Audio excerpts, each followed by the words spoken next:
What's up, everybody? Bangkok 7 here, coming at you with a new series I'm starting out for 2024 called Where I Live Beats Where You Live. I sit here in my safe apartment, thousands of miles from the West, watching the US and Europe completely fall apart thanks to the flaws in the culture, watching woke feminism and mass migration destroying the entire Western Hemisphere.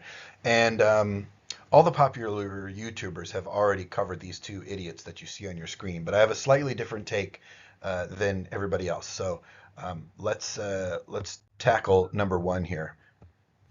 I know I'm probably just being so dramatic and annoying, but this is my first job, like my first 9 to 5 job after college, and I'm in person, and I'm commuting in the city, and it takes me fucking forever to get there. There's no way I'm gonna be able to afford living in the city right now, so that's off the table. Like, fucking duh! If I was able to walk to work, and it'd be fine, but I'm not. So it literally takes me, like, I leave here, like, I get on the train at 7:30, and I don't get home till, like, 6:15 earliest, and then, like, I don't have time to do anything. I want to shower, eat my dinner, and go to sleep. I don't have time or energy to cook my dinner either. Like, I don't have energy to work out. Like, that's out the window. Like, I'm so upset. Oh my god. Nothing to do with my job at all, but just, like, the 9 to 5 schedule in general is crazy. Being in the office 9 to 5, like, if it was remote, you get off at 5, and you're home, and everything's fine. But, like, I'm not home. It takes me long to get home, and, like, people that drive to the office, like, you don't get off at 5, and I know it could be worse, I know I could be working longer, but, like, I literally get off, it's pitch black, like, I don't have energy. How do you have friends? Like, how do you have time to, like, meet, like, a guy? I don't know, like, how do you have time for, like, dating? Like, I don't have time for anything, and I'm, like, so stressed out, and I'm also getting my period, so that's why I'm all emotional, but, like, am I so dramatic? It's fine.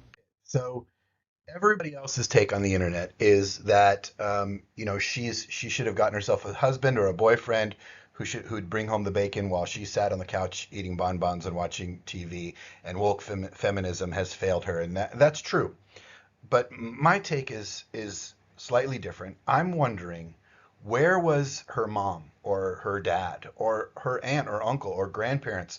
Where was the adult in her life that should have told her or prepared her for what life is like, what it's like to have a 9 to 5 job, what it's like to work for a living? Yeah, her main beef was that it was 9 to 5 plus the commute. But I guarantee that after a year or 2 years or 3 or 5 years of working, even if she didn't have to commute, she'd be losing her mind because nobody told her what real life is like. And to me, that is the biggest glaring problem that this girl has. Um, Somebody fed her a bunch of bullshit, a bunch of lies about rainbows and unicorns, probably her public school teachers. These teachers, who give prizes for last place and tell you that you can be anything and do anything. But nobody ever bothered to sit her down and explain to her that life is hard, that you have to work hard just to survive, that this is what her parents did and her parents' parents did. I mean, maybe her parents did it. Her parents were probably millennials, and the reason Gen Z is so awful is because their parents are millennials and millennials are shitheads. So we had a generation of shitheads giving birth to a generation of retards, and now this is where we're at. These people are going into the workforce. They're going to be the ones who are taking our technical support calls, or selling us a computer, or making an appointment for us to get our car fixed. The ones who are running government, the ones with badges and guns. This is what's so terrifying, is that the breakdown is already starting.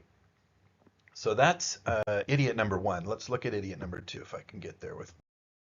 And everybody's seen this already. Went on a date this week and I felt the feminism leaving my body. I live on the east side of LA, and if you don't know what that means, it's sort of like the artsier part of LA, it's people say it's like Brooklyn. So I go on dates with a lot of men and women who, live over here. There's always a negotiation about who pays. Going on a date with the most guy I've ever been on a date with, and he's from West, Santa Monica. He's a bro, right? Guy is usually not my type. Like, I cannot remember the last last time that I went on a date with like a straight bro. I'm on this date with this guy, and the thing about a guy's guy is he's putting his card down. He's paying for everything. And he was gonna go to the bathroom, so I was getting prepared to pay for our drinks because he's been paying all night. Of course I'm gonna pay for the next round. But as he's going to leave for the bathroom, he turns to me and he hands me his credit card. And he goes, "Here's my card. Get us whatever."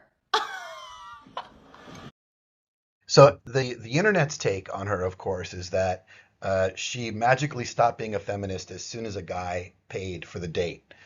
Joker over at Better Bachelor had a better take.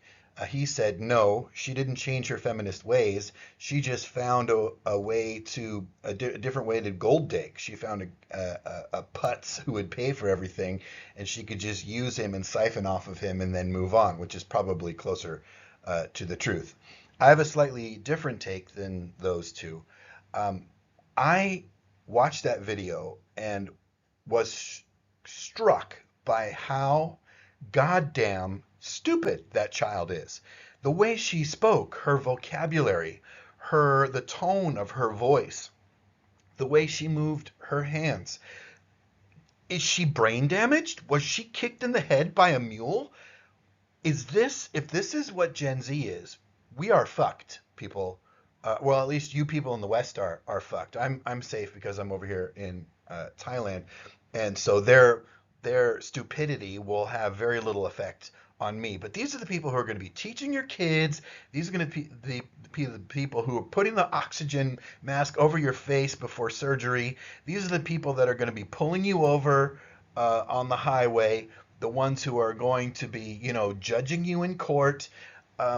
We are you, not we, because I'm safe over here. But you people in the West, you are fucked. If this is the level of brain damaged mental retardation that Gen Z is turning out, it's over. It's over for you. And you need to get the hell out of there, and you need to find a place to go. Go to Central America, go to South America. I recommend Costa Rica, Panama, Brazil, or better yet, come to Southeast Asia. Thailand is wicked awesome. You won't get any of that kind of bullshit. There's no such thing as Gen Z over here except the tourists. You can come over here, if you're a dude, you can come over here and find a lovely, wonderful girlfriend or wife, or you can do what I do, which is keep a harem of 6 to 9 girls, friends with benefits, girlfriends, whatever you want to call them. I've covered it in previous videos and in my blog. Speaking of my blog, I post every Sunday at bangkok7.com. I also post some other kind of lesser red light related stuff on my Substack. You can follow me on X. You can purchase photo albums and artwork that I've done from the red light district over the past 10 years at Bentbox. If you're worried at all about where you're living and you think you might want to get the hell out of there, I strongly recommend it. Go to my YouTube channel, go back to MIGTI episode 0 or episode 1, and I give a brief rundown of how to get the hell out of the United States and relocate somewhere else where life isn't as harsh and where you're not surrounded like brain dead morons like Generation Z. That's it for now, everybody. I'll see you next time.